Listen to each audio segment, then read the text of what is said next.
എല്ലാവർക്കും പുതിയ വീഡിയോയിലേക്ക് സ്വാഗതം. സബ്സ്ക്രൈബ് ചെയ്യുമ്പോൾ സൈഡിലത്തെ ബെല്ലൈക്കൺ ആരും തന്നെ ക്ലിക്ക് ചെയ്യുന്നില്ല. എല്ലാവരും അത് ചെയ്യാൻ ശ്രമിക്കുക. എന്നാൽ മാത്രമേ നിങ്ങൾക്ക് ന്യൂ നോട്ടിഫിക്കേഷനായിട്ട് വീഡിയോസ് വരുള്ളൂ, ഇത് കാണാനാവുള്ളൂ കേട്ടോ. അപ്പോൾ ഇന്ന് നമ്മൾ ചർച്ച ചെയ്യാൻ പോകുന്നത് വിഷയമെന്ന് പറയുന്നത് വരാഹി അമ്മയുടെ മന്ത്രജപ ശക്തിയെക്കുറിച്ചാണ്. അപ്പോൾ കഴിഞ്ഞ 2 വീഡിയോസിലും കഴിഞ്ഞ പ്രാവശ്യം സെൻഡ് ചെയ്തിട്ടുള്ള അല്ലെങ്കിൽ ഞാൻ ഷെയർ ചെയ്തിട്ടുള്ള വീഡിയോസിൽ പറഞ്ഞിട്ടുണ്ടായിരുന്നു. കുറേ പേര് കമൻറ്റ് ചെയ്തിരുന്നു, അവർ ആഗ്രഹിച്ച കാര്യം സാധിച്ചു കിട്ടിയെന്നൊക്കെ പറഞ്ഞിട്ട്. ഒരുപാട് സന്തോഷമുണ്ട് കേൾക്കുമ്പോൾ. അപ്പോൾ ഈ അറിയാത്തവർക്കായിട്ടും കൂടെയാണ് ഇത് ഞാൻ ഷെയർ ചെയ്യുന്നത്. കാര്യം ഒരുപാട് കമൻറ്റ്സ് ആകുമ്പം എനിക്കിതിനകത്ത് ഞാൻ ഇനി വരുന്ന വീഡിയോയിനകത്ത് ഞാനത് ആഡ് ചെയ്യാം. കാര്യം കുറേ പേര് ഇതിപ്പോൾ ആദ്യമായിട്ട് ഈ ചാനൽ കാണുന്നവർക്ക് പോലും അവർ നോക്കട്ടെ, പ്രാർത്ഥിച്ച് നോക്കട്ടെ എന്നൊക്കെ പറയുന്നുണ്ട്. ഞാൻ പറയട്ടെ, വിശ്വാസമാണ് എല്ലാത്തിനും ആദ്യം വേണ്ടത്. വിശ്വാസമില്ലാതെ നമ്മൾ ഒരു കാര്യം ചെയ്തു കഴിഞ്ഞാൽ അത് നടക്കുമോ എന്നതിൽ നടക്കില്ല എന്നാണ് എൻ്റെ ഒരു കാഴ്ചപ്പാടിലതാണ് കേട്ടോ. അപ്പോൾ എല്ലാവർക്കും എങ്ങനെയാണെന്ന് അറിയില്ല, ചിന്താഗതി ഡിഫറെൻ്റ് ആയിരിക്കും. അപ്പോൾ നമ്മൾ ചെയ്യേണ്ട കാര്യം എന്താണെന്ന് വെച്ച് കഴിഞ്ഞാൽ, നമ്മൾ ദേവിയോടുള്ള വിശ്വാസം ഡെവലപ്പ് ചെയ്തെടുക്കുക. അതുപോലെ തന്നെ നിങ്ങൾ ആഗ്രഹിക്കുന്ന ഏത് കാര്യവും സാധിച്ചു കിട്ടാൻ ദേവിയുടെ മന്ത്രം നിത്യേന നിങ്ങൾ 21 തവണ ജപിക്കുക. ഒരു കാര്യം മനസ്സിൽ വിചാരിച്ച് 21 ദിവസം 21 തവണ തുടർച്ചയായി ജപിച്ചു കഴിഞ്ഞാൽ അത്യപൂർവമായ ഈ മന്ത്രശക്തി കൊണ്ട് ഏതൊരു അസാധ്യ കാര്യവും സാധിച്ചു കിട്ടുന്നതാണ്. അതിലെ ലാസ്റ്റ് 2 വീഡിയോസിലുള്ള കമൻറ്റ്സ് ശരിക്കും പറഞ്ഞാൽ അതിൽ പറഞ്ഞേക്കണേന്ന് വെച്ച് കഴിഞ്ഞാൽ, അവരുടെ എല്ലാ കാര്യങ്ങളും സാധിച്ചു കിട്ടി, ഒരുപാട് അനുഗ്രഹം ലഭിച്ചിട്ടുണ്ട്. അപ്പോൾ ഇങ്ങനെയൊക്കെ കേൾക്കുമ്പോൾ എന്തായാലും വെറുതെ ഒരാൾ ഒരു ചാനലിൽ കയറി ഇങ്ങനെ കമൻറ്റ് ചെയ്യേണ്ട ആവശ്യമുണ്ടോ? ഇല്ലല്ലോ. അപ്പോൾ അതിൽ നിന്ന് നിങ്ങൾക്ക് മനസ്സിലാക്കാം വാരാഹി അമ്മയുടെ ശക്തി എത്രത്തോളമാണെന്നുള്ളത്, അല്ലേ? അപ്പോൾ ഉറപ്പായിട്ടും നിങ്ങളുടെ പ്രാർത്ഥന ദേവി കേൾക്കും. നിങ്ങളുടെ നാളും പേരും നിങ്ങളുടെ ആവശ്യവും എനിക്ക് കമൻറ്റ് ചെയ്യുക. അതനുസരിച്ച് ഞാൻ പ്രാർത്ഥനയിൽ ഉൾപ്പെടുത്തുന്നതാണ്. ഉറപ്പായിട്ടും നിങ്ങളുടെ കാര്യങ്ങൾ ഞാൻ പ്രാർത്ഥനയിൽ ഉൾപ്പെടുത്തും.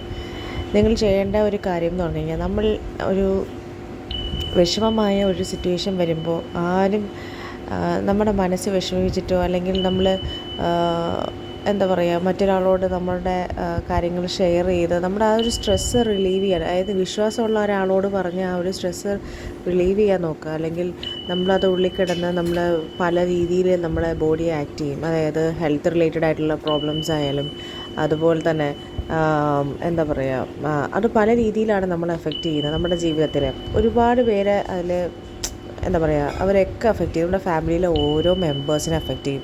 അപ്പോൾ നമ്മൾ എന്താ ചെയ്യേണ്ടത്? നമ്മുടെ വിഷമം അല്ലെങ്കിൽ നമുക്ക് വരുന്ന ആ ഒരു സിറ്റുവേഷൻ നമുക്ക് മോശമായ അല്ലെങ്കിൽ നമുക്ക് ഹാൻഡിൽ ചെയ്യാൻ പറ്റാത്ത സിറ്റുവേഷൻ വരുമ്പോൾ കഴിവതും നമ്മളത് മാക്സിമം തരണം ചെയ്യുക. തരണം ചെയ്യാൻ പറ്റാത്തതാണെന്നുണ്ടെങ്കിൽ നമ്മൾ അതിൽ നിന്നും എങ്ങനെ സക്സസ് നേടും എന്നുള്ളതാണ് കാര്യം. ഓക്കെ, അതായത് ദേവിയോടുള്ള ആരാധന അല്ലെങ്കിൽ ദേവിയോടുള്ള ആ ഒരു ഭക്തി അത് ഡെവലപ്പ് ചെയ്തെടുക്കുക. നിങ്ങളുടെ വിഷമങ്ങൾ ദേവിയോട് പറയുക. ഈ ഒരു ചാനലിൻ്റെ പ്രത്യേകത എന്ന് പറഞ്ഞു കഴിഞ്ഞാൽ, നിങ്ങളുടെ ആവശ്യം ദേവിയോട് ഞാൻ ഡയറക്റ്റ് പ്രാർത്ഥനയിൽ ഉൾപ്പെടുത്തുന്നു, അല്ലേ? അപ്പോൾ ഞാൻ പ്രാർത്ഥിക്കുന്നത് ശരിക്കും നിങ്ങൾ പ്രാർത്ഥിച്ചാൽ ഫലിക്കില്ല, ഞാൻ പ്രാർത്ഥിച്ചാൽ മാത്രമേ ഫലിക്കുള്ളൂ, അങ്ങനെയൊന്നുമില്ല. പക്ഷേ ഞാൻ നിത്യവും വാരാഹി അമ്മയുടെ മന്ത്രം ജപിക്കുന്ന വ്യക്തിയാണ്. അപ്പോൾ എനിക്ക് ഉറപ്പായിട്ടും എനിക്ക് ചെയ്യാൻ പറ്റുന്ന രീതിയിൽ എല്ലാവരെയും ഹെൽപ്പ് ചെയ്യാൻ പറ്റും. അപ്പോൾ ഉറപ്പായിട്ടും നിങ്ങൾ ദേവിയോട് പറയാനുള്ള ആ ഒരു ആവശ്യം ഇതിനകത്ത് കമൻറ്റ് ചെയ്യുക. സോ കമൻറ്റ് ചെയ്യുന്നതിനൊപ്പം നിങ്ങളുടെ പേരും നാളും, കഴിഞ്ഞ പ്രാവശ്യത്തെ വീഡിയോയിലും കുറച്ച് പേര് നക്ഷത്രം മെൻഷൻ ചെയ്തിട്ടുണ്ടായിരുന്നില്ല. അപ്പോൾ അതിങ്ങനെ ഇത്തവണയും പറയുകയാണ്, എല്ലാവരും കമൻറ്റ് ചെയ്യുന്ന കൂട്ടത്തിലെ പേരും നക്ഷത്രവും ആവശ്യവും മെൻഷൻ ചെയ്തിട്ട് അയയ്ക്കുക കേട്ടോ. അപ്പോൾ അതനുസരിച്ച് എനിക്ക് പ്രാർത്ഥനയിൽ ഉൾപ്പെടുത്താൻ പറ്റുന്നതാണ്.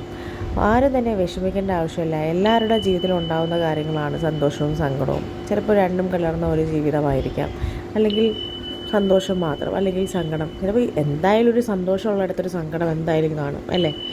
അപ്പോൾ അതൊന്നും എന്താ പറയുക, ഒരുപാട് നമ്മൾ വിഷമിച്ച് അത് ഓർത്ത് ഓരോ രീതിയിലെത്തിക്കാതെ അത് മാക്സിമം അതിനെ നമുക്ക് എങ്ങനെ മാറ്റാം, അല്ലെങ്കിൽ ആ വിഷമത്തിന് ഒരു അന്തിമം നമുക്ക് എങ്ങനെ എങ്ങനെ നമുക്കത് ചെയ്യാൻ പറ്റും എന്നുള്ള രീതിയിൽ മാത്രം ചിന്തിക്കുക. അല്ലാതെ നമ്മൾ ജീവിതം അവസാനിപ്പിക്കുക അല്ലെങ്കിൽ സൂയിസൈഡ് അങ്ങനത്തെ കാര്യങ്ങളൊന്നും തന്നെ ചെയ്യരുത്. അത് നമ്മളെ ദോഷമായി ബാധിക്കും. നമ്മൾ ആ ഒരു ഈ നമുക്കറിയാം ഈ ലോകത്തിലെ ഏറ്റവും ഫേമസ് ആയിട്ടുള്ള ഒരുപാട് വ്യക്തികളുണ്ട്. അവരൊക്കെ തന്നെയും അവരുടെ ആത്മകഥയിലും അതുപോലെ അവർ ബുക്സ് എഴുതിയിട്ടുള്ള വ്യക്തികളായാലും അവരെഴുതിയിട്ടുള്ളത് എന്താണ്, അവരൊക്കെ അതിൽ നിന്നൊക്കെ ഒരുപാട് ഫൈറ്റ് ചെയ്താണ് ജീവിതത്തിൽ നല്ലൊരു രീതിയിലെത്തിയത്. അത് പറയുന്ന പോലെ എല്ലാ പ്രോബ്ലത്തിനും ഒരു സൊല്യൂഷൻ എന്തായാലും ഉണ്ടാവും. ഓക്കെ, അപ്പോൾ ഞാൻ ഈ ലാസ്റ്റ് വീഡിയോയിലും പറഞ്ഞിട്ടുണ്ടായിരുന്നു ആരൊക്കെയോ അവരുടെ ആഭരണങ്ങൾ തട്ടിയെടുത്തിട്ട് പോയിന്നോ, ഉടമസ്ഥനെടുത്തിട്ട് പോയി, അത് തിരിച്ചു വേണം എന്നൊക്കെ പറഞ്ഞിട്ട്. നിങ്ങളാരും വിഷമിക്കേണ്ട. കാര്യം അങ്ങനെ ഒരു പ്രോബ്ലം ഉണ്ടായത് തന്നെ അവരുടെ സൈഡിലുള്ള മിസ്റ്റേക്കാണെന്നുള്ളത് നമുക്ക് അത് കേൾക്കുമ്പോൾ തന്നെ അറിയാം അല്ലേ. അതായത് ആ വ്യക്തി എടുത്തിട്ട് പോയെങ്കിൽ അത് അയാളുടെ ആവശ്യത്തിന് അയാൾ എടുത്തു അല്ലേ. അത് മോശമായൊരു പ്രവൃത്തിയാണ് അയാൾ ചെയ്തത്. അയാൾ മറ്റൊരു കാര്യം നോക്കാതെ നിങ്ങളുടെ സാധനം, നിങ്ങൾ കാശ് കൊടുത്ത് മേടിച്ച സാധനം ആണ് അവരെ അർഹിച്ചത്. അപ്പം മറ്റൊരാളുടെ ലൈക്ക് പണമായാലും അല്ലെങ്കിൽ സ്വർണ്ണമായിക്കോട്ടെ അതൊന്നും നമ്മൾ ആഗ്രഹിക്കാൻ പാടില്ല. ഓക്കെ, അത് വളരെ മോശമായ കാര്യമാണ്. അത് നമ്മൾ ആഗ്രഹിച്ചു കഴിഞ്ഞാൽ അത് നമ്മളെ എങ്ങനെയാണ് നെഗറ്റീവായിട്ട് ബാധിക്കുക എന്നുള്ളത് ഞാൻ പറയാതെ തന്നെ നിങ്ങൾക്കറിയാം അല്ലേ. എപ്പോഴും നമ്മൾ നമ്മളുടെ ആവശ്യത്തിനുള്ള കാര്യങ്ങൾ, നമ്മുടെ കാര്യം നടത്താൻ വേണ്ടി മറ്റൊരാളുടെ എന്താ പറയുക വിലപിടിപ്പുള്ള വസ്തുക്കളാവട്ടെ പണമാവട്ടെ ഒന്നും നമ്മൾ ആഗ്രഹിക്കരുത്. നമ്മളെപ്പോഴും നമ്മുടെ വിഷമങ്ങൾ അല്ലെങ്കിൽ നമുക്ക് പറ്റായിക വരുന്ന അല്ലെങ്കിൽ നമുക്ക് പറ്റാത്ത കാര്യമാണെന്നുണ്ടെങ്കിൽ അത് എങ്ങനെയെങ്കിലും അത് ആക്കിയെടുക്കാനായിട്ട് പല മോശമായ പ്രവൃത്തിയും ചെയ്തു കഴിഞ്ഞാൽ നമുക്കത് സാധിച്ചു കിട്ടുമായിരിക്കും. പക്ഷെ അതിനൊന്നും പ്രത്യേകിച്ച് എന്താ പറയുക ഒരു അത്രയും നാൾ നമ്മുടെ അടുത്ത് അവർ നല്ല രീതിയിൽ അത് ഉണ്ടാവില്ല. അത് നശിക്കും, നമ്മുടെ മൊത്തത്തിൽ തന്നെ അത് ബാധിക്കും. സോ അതിനേക്കാളും നല്ലതെന്താ, നമ്മൾ ദേവിയോട് പ്രാർത്ഥിക്കുക. ദേവിയാൽ നമുക്ക് എന്തെങ്കിലും നന്മ ചെയ്യാൻ കിട്ടുന്നെങ്കിൽ ആ രീതിയിൽ ആയിരിക്കും നമുക്ക് ഉണ്ടാവുക. അപ്പോൾ ഒരിക്കലും നമ്മൾ മറ്റൊരാളുടെ വസ്തുക്കൾ, പണമാവട്ടെ അല്ലെങ്കിൽ സ്വർണ്ണമാവട്ടെ അതൊന്നും നമ്മൾ ആഗ്രഹിക്കാൻ പാടില്ല. ഒരു സഹായം ചെയ്തതിന് പ്രോബ്ലം ഇല്ല, പക്ഷേ ആ സഹായം നല്ല രീതിയിലാണോ എന്ന് 3 വട്ടം ചിന്തിച്ചിട്ട് മാത്രമേ നിങ്ങൾ അത് ചെയ്യാവുള്ളൂ കേട്ടോ. അപ്പോൾ ദൈവം എന്നുള്ളത് സത്യമാണ്, നമുക്കറിയാം. ദൈവം എന്നുള്ളത് സത്യമാണ്. അപ്പോൾ നമ്മൾ ചെയ്യുന്ന പ്രവൃത്തി നല്ലതാണെങ്കിൽ നമുക്കെപ്പോഴും നല്ലതേ ഭവിക്കുകയുള്ളൂ. അതേസമയം നമ്മൾ മോശമാണ് ചെയ്തത്, മോശമായി തീരട്ടെ എന്ന് മറ്റൊരാളെ വേദനിപ്പിച്ചുകൊണ്ട് പറയുകയോ അല്ലെങ്കിൽ മറ്റൊരാൾ നശിച്ച് പോട്ടെ എന്ന് ഇങ്ങനെ വിചാരിച്ച് പറയുകയോ നിങ്ങൾ ഒരു കാലത്തും അങ്ങനെ വിചാരിച്ചിട്ടുണ്ടെങ്കിൽ തന്നെയും നിങ്ങൾ ചെയ്യുന്ന നല്ല കർമ്മങ്ങൾ ഒരിക്കലും നല്ല രീതിയിൽ വരില്ല. അതുകൊണ്ട് നമ്മളെപ്പോഴും മറ്റൊരാൾക്ക് വേണ്ടി ചെയ്യുമ്പോൾ അവർ നന്നായിക്കോട്ടെ എന്ന് വിചാരിച്ചിട്ട് വേണം ചെയ്യാനായിട്ട്. ഓക്കെ, അപ്പം ഒരിക്കലും നമ്മൾ മോശമായ രീതിയിൽ ഒരാളെ ചിത്രീകരിക്കുകയോ അല്ലെങ്കിൽ കഴിഞ്ഞ ഇതിലും പറഞ്ഞിട്ടുണ്ടായിരുന്നു എന്തായിരുന്നു ചിലരൊക്കെ പറയും ലൈക്ക് കള്ളക്കേസ്, കുറേ പേര് കമൻറ്റ് ചെയ്തിട്ടുണ്ട് കള്ളക്കേസ് കൊടുത്തിട്ടുണ്ട്, അപ്പോൾ കള്ളക്കേസ് വിജയിക്കരുത്. അങ്ങനെ ഒരിക്കലും അതൊന്നും നിങ്ങൾ മൈൻഡ് ചെയ്യേണ്ട കാര്യമില്ല. കാര്യം എന്ന് വെച്ച് കഴിഞ്ഞാൽ ഒന്നും അവർക്ക് ചെയ്യാൻ പറ്റത്തില്ല. എന്ത് കള്ളക്കേസ് നിങ്ങൾ കൊടുത്തിട്ടുണ്ടെങ്കിൽ അതിലൊരു സത്യം ഒളിപ്പിച്ചിരിപ്പുണ്ടാവും.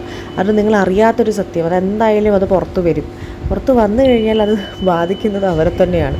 അതുകൊണ്ട് നമ്മൾ അതിൽ കൂടുതൽ കൺസേൺഡ് ആവേണ്ട കാര്യമില്ല കേട്ടോ. അപ്പോൾ എന്തായാലും നമ്മൾ ദേവിയോട് പ്രാർത്ഥിക്കുക.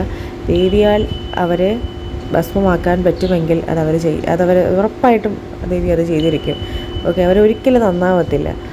അപ്പോൾ നമ്മൾ എന്താ ചെയ്യേണ്ടതെന്ന് വെച്ച് കഴിഞ്ഞാൽ നല്ല രീതിയിൽ അല്ലെങ്കിൽ നമ്മളോട് നല്ല രീതിയിൽ ഇടപെടുന്നത് സത്യസന്ധരായ ആളുകളുണ്ടല്ലോ നമ്മുടെ മുന്നിൽ, അവരോട് നല്ല രീതിയിൽ പെരുമാറുക, നല്ലത് മാത്രം ചെയ്യുക, നല്ലത് മാത്രം വിചാരിക്കുക, ഇങ്ങനെയുള്ള കാര്യങ്ങളൊക്കെ ചെയ്യാൻ ശ്രമിക്കുക കേട്ടോ.